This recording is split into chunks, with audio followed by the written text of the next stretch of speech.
El oído interno es la parte más profunda y más importante del aparato de la audición.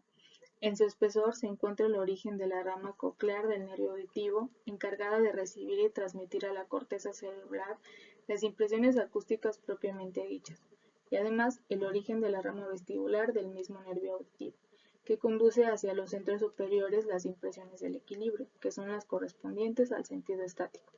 Anatómicamente, el oído interno se compone de una serie de cavidades colocadas en el espesor del peñasco, por atrás y por dentro de la caja del tímpano, cuyo conjunto recibe el nombre de laberinto óseo. En el interior del laberinto óseo existe una serie de vesículas membranosas de formas muy diversas, las cuales constituyen el laberinto membranoso. Las diferentes vesículas del laberinto membranoso no llenan por completo las cavidades correspondientes del laberinto óseo, sino que están separadas de ellas por un espacio denominado espacio perilinfático, donde circula un líquido especial, la perilinfa. De igual manera, un líquido semejante a la perilinfa, la endolinfa, llena las cavidades del laberinto membranoso. La cóclea es un tubo arrollado en espiral alrededor de un eje óseo cónico denominado módulo. Se relaciona anatómicamente con la cavidad del oído medio mediante dos orificios, la ventana oval y la ventana redonda, que quedan tapados mediante dos membranas. La membrana oval, que tapiza la ventana oval y que se encuentra unida a la platina del estribo, y la membrana redonda, que cierra la ventana del mismo nombre y que se encuentra libre. La importancia del buen estado de la membrana redonda es esencial para la entrada de la vibración mecánica en la cóclea, generada por el tímpano y la cadena de huesecillos, ya que ésta compensa la presión ejercida por el estribo sobre el líquido coclear. De no existir la membrana redonda y teniendo en cuenta que los líquidos son incomprensibles, el estribo no podía transmitir la vibración al interior de la cóclea y por lo tanto no habría audición. Las membranas que forman el laberinto membranoso del oído interno dividen el conducto coclear en tres secciones, que se denominan rampas: vestibular, central o coclear y timpánica. Estas tres rampas quedan delimitadas por la membrana de Reisner, que separa la rampa vestibular de la central, y la membrana basilar, que separa la rampa central de la timpánica. Las rampas vestibular y la timpánica están rellenas de perilinfa y se comunican en la zona más distal del conducto coclear, el ápex o vértice apical de la cóclea, por un pequeño orificio denominado helicotrema, mientras que la rampa central o coclear está rellena de endolinfa. La rampa central o coclear tiene una sección triangular cuyas caras serían las estrías vascular, la membrana de Reisner, la membrana basilar, sobre la cual se apoya el órgano de Corti. La estría vascular ocupa la pared más exterior de la rampa coclear y es la estructura responsable de la secreción de la endolinfa a la rampa central de la cóclea. Es un epitelio estratificado, vascularizado y con tres tipos de células: células marginales, intermedias y basales. Las células marginales son las responsables del transporte de potasio y su secreción de la endolinfa para el mantenimiento de sus características.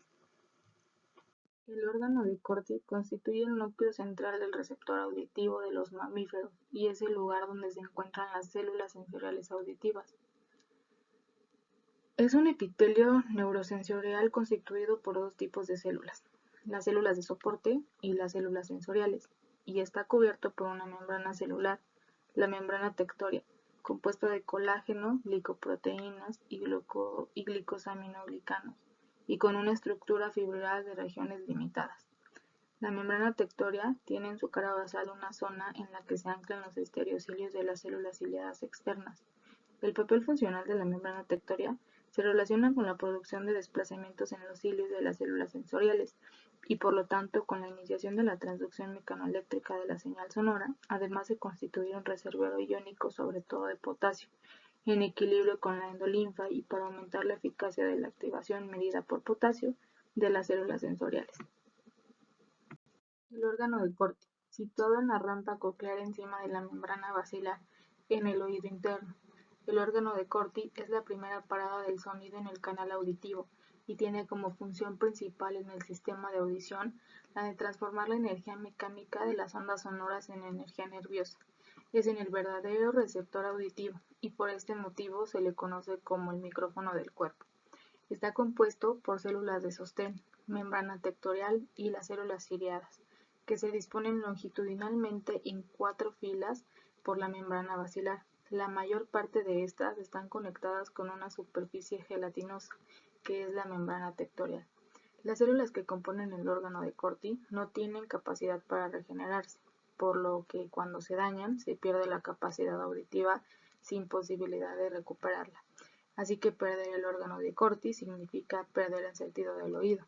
Además, los daños producidos en la cóclea y en el órgano de Corti pueden provocar también problemas en el sentido del equilibrio. El órgano de Corti tiene dos tipos de células receptoras, células ciliadas internas y células ciliadas externas. Casi el 95% de las fibras sensitivas del octavo par craneal que inervan la cóclea establecen contacto sináptico con las células ciliadas internas. Los cuerpos celulares de las fibras sensitivas se localizan en el ganglio espiral, en el módulo centro que sirve de soporte de la membrana basilar en uno de sus extremos. Las prolongaciones centrales de estas células ganglionares penetran en el tronco del encéfalo por la parte rostral del bulbo y establecen la sinapsis con los otros núcleos cocleares. La vibración de la membrana basilar excita las células ciliadas. La superficie apical de las células ciliadas da origen a muchos estereocilios y a un único cinetocilio, que se proyecta hacia arriba de la membrana tectoria suprayacente. Cuando la membrana basilar vibra, los cilios de la célula incluidos en la membrana tectoria se doblan en un sentido y luego en el otro. Este movimiento abre mecánicamente los canales iónicos y permite que se despolarice o hiperpolarice la célula ciliada, según la dirección de la flexión. Los potenciales de receptor de las células ciliadas activan las fibras nerviosas auditivas. Los cerca de 100 cilios que sobresalen de la superficie apical de las células ciliadas van aumentando paulatinamente de longitud desde la zona de inserción en la membrana basilar hasta el miodro. El más largo de los cilios se denomina cinetocilio. Cuando los estereocilios se doblan hasta el cinetocilio, se abren los canales de potasio de la membrana ciliada. Entra el potasio desde el líquido de la rampa media y la célula ciliada se despolariza. El fenómeno inverso ocurre cuando los cilios se alejan del cinetocilio. En otras palabras, la célula ciliada se hiperpolariza. El líquido que baña los cilios y la superficie apical de las células ciliadas es la endolinfa. Este líquido acuoso difiere de la perilinfa, de las rampas vestibular y timpánica, que al igual que el líquido extracelular contiene mucho sodio y poco potasio. La endolinfa es segregada por la estría vascular y posee mucho potasio y poco sodio.